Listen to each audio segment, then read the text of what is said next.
Radhe Radhe everyone. आज की video में मैं आपको अहोई अष्टमी व्रत की कहानी सुनाऊंगी। तो देखिए, अहोई अष्टमी व्रत की कहानी, जहां आपने कैलेंडर लगाया है, पूजा की है, चौकी भरी है, कमोई लगाई हैं, वहां पर बैठकर भी आप इस कहानी को सुन सकते हैं। या आप चाहें तो अपनी सखी सहेलियों या देवरानी जेठानी परिवार के बीच बैठकर भी यह कहानी सुन सकते हैं। देखिए, अगर आप ग्रुप में कहानी सुन रहे हैं तो एक प्लेट में आप स्वास्तिक बनाकर उस पर गणेश जी विराजमान कर लें और उसी प्लेट में आप शाऊ माता की फोटो या तस्वीर रख लें। और अगर आप चौकी के सामने बैठकर पूजा कर रहे हैं तो वहाँ पर आपको कुछ रखने की ज़रूरत नहीं है। आपको एक लोटा जल लेना है और अपने सीधे हाथ में गेहूं के दाने लेकर हम अहोई अष्टमी व्रत की कथा सुनेंगे। कथा कभी भी खाली हाथ नहीं सुनी जाती है। तो चलिए कहानी शुरू करते हैं। एक बार एक गांव में एक साहूकार रहता था। साहूकार के 7 बेटे और एक बेटी थी। सातों बेटों की शादी हो गई थी। दिवाली के आसपास का समय चल रहा था। घर में दिवाली की सफाई चल रही थी। एक दिन सातों बहुएं अपनी नंद के साथ खदान से मिट्टी लाने गई। पहले के टाइम में मिट्टी लाई जाती थी। मिट्टी लाने के लिए चली गई। जब मिट्टी लेने गई तो उस दिन अहोई अष्टमी का दिन था। सारी बहुएं खेतों में, कोई कचरी लेने चली, कोई फूल तोड़ने चली, सब इधर उधर गई। अब साहूकार की बेटी ने मिट्टी खोदना शुरू कर दिया। जैसे जैसे मिट्टी खोदती गई वैसे वैसे साहू के बच्चे उस मिट्टी में कटते चले गए। सातों बच्चे कट गए। साहू माता हाहाकार करती हुई आई और साहू माता ने कहा कि तुमने मेरे बच्चों को मारा है, मैं तुम्हारी कोख लूँगी। साहूकार की बेटी ज़ोर ज़ोर से रोने लगी। उसकी रोने की आवाज़ सुनकर साहूकार की सारी बहुएं इकट्ठी हो गई। अब सबने जब साहू माता की बात सुनी और कहा कि अगर तुमने इसकी कोख ले ली तो हमारी सासू हमें घर में नहीं घुसने देगी। लेकिन साहू माता ने कहा कि मुझे तो कोख चाहिए। अगर यह नहीं तो इसकी कोख नहीं तो तुम किसी और की कोख मुझे दे दो, मुझे तो कोख चाहिए। अब सारी बहुओं ने कोख देने से मना कर दिया। बड़ी बहू ने सोचा कि मेरी एक नंद है, अगर इसकी कोख दे दी तो फिर सासू माँ बहुत गुस्सा हो जाएगी। बड़ी बहू ने कहा कि तुम मेरी कोख ले लो। साहू माता ने बड़ी बहू की कोख ले ली। जैसे ही कोख बड़ी बहू के जो बच्चे पालने में थे वे पालने में ही मर गए। जो स्कूल गए थे वे वहीं मर गए। जो खेल रहे थे वो खेलते खेलते मर गए। सारे बच्चे वहीं के वहीं मर गए। जैसे ही घर आई सासू माँ ने कहा कि यह सब क्या हो गया, सब एकदम से कैसे ख़त्म हो गया। तब बहू ने सारी बात बता दी। अब उसकी सास को बहुत गुस्सा आया। उसने बड़ी बहू को घर से निकाल दी। साहूकार के बड़े बेटे की बहू गांव के पास ही जंगल में रहने लग गई। जहां जंगल में रह रही थी वहां पर एक गोमाता रहती थी। गोमाता बहुत बूढ़ी थी और बहुत कष्ट में थी। साहूकार के बेटे की बहू ने सोचा कि मुझे तो वैसे भी कोई काम नहीं है, तो गोमाता की सेवा करती रहूंगी, मेरा भी टाइम पास हो जाएगा और गोमाता की सेवा भी हो जाएगी। तो इस तरह से पूरा 1 साल साहूकार के बेटे की बहू उस गोमाता की सेवा करती रही। अब गोमाता की हालत पहले से बहुत सुधर गई थी, तो गोमाता हष्टपुष्ट हो गई और गोमाता बहुत खुश हुई। गौ माता ने साहूकार के बहू से कहा कि बेटी, तुमने मेरी बहुत सेवा की है, तुम मांगो, तुम्हें क्या मांगना है। तब साहूकार के बेटे की बहू बोली, हे गौ माता, साहू माता तुम्हारी सहेली है, साहू माता ने मेरी कोख ले ली है, तुम मुझे मेरी कोख दिला दो। तब गौ माता ने कहा, बहन, मैं तुमसे वादा तो नहीं करती, लेकिन तुम मेरे साथ चलो, पूरी पूरी कोशिश करूंगी। गौ माता साहू माता यानी अहोई माता के घर पर आ गई।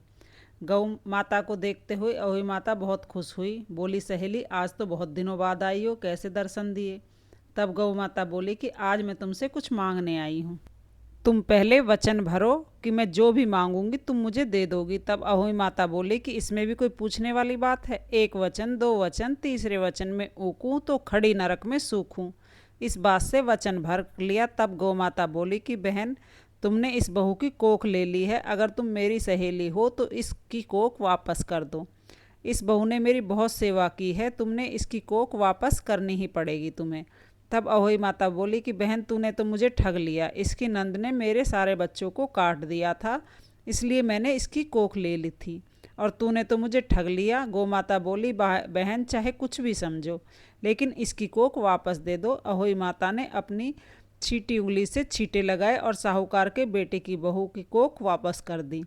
जो बच्चे पालने में सो रहे थे वो पालने में रोने लगे। जो खेल रहे थे वो किलकारियाँ मार मार के हंसने लगे। स्कूल में जो बच्चे थे वो घर आ गए। सारे बच्चे जीवित हो गए। तब गौ माता बोली कि इसको रहने के लिए भी जगह चाहिए। दूसरे वचन में अहोई माता ने छींटे लगाए तो जहाँ पर झोपड़ा था जंगल में वहाँ महल बन गया। अब गौ माता बोली कि बहन, इसको खाने पीने के लिए धन की जरूरत भी पड़ेगी। तो तीसरे वचन में तुम इसके घर को अंधन से भर दो। अहोई माता ने जल के छींटे लगाए, साहूकार के बेटे की बहू का जो महल था वो अंधन से भर गया। अब आया अहोष्टमी व्रत का दिन। तो साहूकार ने सोचा कि मेरी 6 बहुओं ने व्रत किया है, सारी सजी सवरी पकवान बना रही हैं और मेरी सबसे बड़ी बहू जंगल में बेचारी पड़ी है। उसको दया आ गई तो साहूकार एक प्लेट में पकवान भर के अपनी नौकरानी से कहा कि यह पकवान मेरी बहू को दे के आ जाओ। नौकरानी जैसे ही जंगल में गई तो देखी जहाँ झोपड़ा था वहाँ बहुत बड़ा महल बन गया है और साहूकार के लड़के की बहू कड़वा बांट रही है। वह भागी भागी वापस आई और आके बोली, माँ जी आपकी बहू ने अहोई अष्टमी का व्रत किया है, वहाँ पर तो महल बन गया है, आपकी बहू कड़वा बांट रही है। साहूकार जी ने कहा, दौरानी जिठानी सबकी बोली मारे, तू तो पैसे से खरीदी हुई थी, तू क्यों बोली मारे। तब नौकरानी बोली, नहीं मैं बोली नहीं मार रही हूँ माँ जी, आप खुद चल के देख लें। साहूकारनी ने नौकरानी के साथ जंगल में जाकर देखा, जहाँ झोपड़ी थी वहाँ महल बन गया है, बच्चे खेल रहे हैं। साहूकारनी भागी भागी घर के अंदर गई, जाके बहू को गले से लगा लिया। बहू क्या किया, आन किया बनान किया, सब कुछ कैसे हो गया। बहू ने अपनी सास के पैर छू कर कहा, माँ जी मैंने कुछ नहीं किया, मैंने तो गौ माता की सेवा की है, गौ माता ने ही सब कुछ दिया है। बहू ने सारी बात अपनी सास को बता दी। साहूकारनी ने पूरे नगर में ढिढोरा पिटवा दिया कि सभी महिलाएं अपने बच्चों की लंबी उम्र के लिए अहोई अष्टमी माता का पूजन जरूर जरूर करें। अहोई अष्टमी माता गौ माता जैसे साहूकार के बेटे की बहू के साथ पहले किया वैसे किसी के साथ मत करना, जैसे बाद में किया वैसे सबके साथ करना। कहानी को कहते सुनते हुंकारा भरते सबकी संतान को लंबी उम्र प्रदान करना और सबको संतान देना। यह थी अहोई अष्टमी की व्रत कथा। अब इसके बाद एक विनायक जी की यानी गणेश जी की कहानी हम जरूर सुनेंगे। तो चलिए गणेश जी की कहानी शुरू करते हैं। एक बार गांव में एक बुढ़िया माई रहती थी। बुढ़िया माई रोजाना गणेश जी की पूजा करती थी। रोजाना मिट्टी के गणेश जी बनाते और गल जाते। बुढ़िया के घर के सामने एक सेठ की हवेली बन रही थी। बुढ़िया ने जाकर कारीगर से कहा, कारीगर भाई मेरे लिए पत्थर के गणेश जी बना दो। कारीगर ने कहा, बुढ़िया माई जब तक हम तेरे पत्थर के गणेश जी बनाएंगे तब तक हमारी दीवार ना चिन जाएगी, हमारे पास समय नहीं है, किसी और से बनवा ले। बुढ़िया ने मन ही मन सोचा, भगवान करे तुम्हारी दीवार टेढ़ी हो जाए। वह मन के सोच के बुढ़िया अपने घर वापस आ गई। तो कारीगर दीवार बनाए टेढ़ी हो जाए, दीवार बनाए टेढ़ी हो जाए, फिर उस दीवार को ना फिर दोबारा से गिराना पड़े। बनाते गिराते सुबह से शाम हो गई। सेठ जी आए। सेठ जी ने कहा, आज कोई काम नहीं किया। तो कारीगर बोले, सेठ जी काम तो बहुत किया, लेकिन जो दीवार बनाते हैं वो टेढ़ी हो जाती है, फिर से दीवार बनाते हैं। फिर कारीगर ने सेठ जी को बुढ़िया के आने की सारी बात बताई। सेठ जी ने कहा, मुझे उस बुढ़िया के पास लेकर चलो। कारीगर सेठ को बुढ़िया के पास ले गए। वहां जाकर सेठ जी ने बुढ़िया माँ से कहा, हे बुढ़िया माई, हम आपके पत्थर के नहीं सोने के गणेश जी बनवा देंगे, आप हमारी दीवार सीधी करा दो। अब गणेश जी तो सारी बात सुन ही रहे थे। जैसे ही सेठ जी ने यह बात कही, सेठ जी की दीवार सीधी हो गई। सेठ जी ने बुढ़िया माई को सोने के गणेश जी बनवा के दिए। हे गणेश जी महाराज, जैसे आपने सेठ जी की दीवार सीधी की वैसे सबके काम सीधे करना। जैसे आपने बुढ़िया की मनोकामना पूरी की वैसे इस कहानी को कहते सुनते हुंकारा भरते सबकी मनोकामनाएं पूरी करना। यह थी गणेश जी की कहानी। इस तरह से अहोई अष्टमी की कहानी पूर्ण होती है। कथा सुनने के बाद जो हाथ में अनाज के दाने लिए हैं वो गणेश जी को, अहोई माता को, साहू माता को हम समर्पित कर देंगे। कुछ दाने हम जल के लोटे में डालेंगे। इस तरह से हमारी कहानी पूर्ण हो जाएगी। कहानी के बाद ये जल का लोटा हम सूर्य देवता को अर्घ दे देंगे। तो फ्रेंड्स, आपको कहानी कैसी लगी कमेंट करके ज़रूर बताना। वीडियो अगर आपको पसंद आई हो, वीडियो आपके लिए थोड़ी भी यूज़फुल हो तो प्लीज़ वीडियो को लाइक कर देना और मेरे चैनल को सब्सक्राइब कर लेना।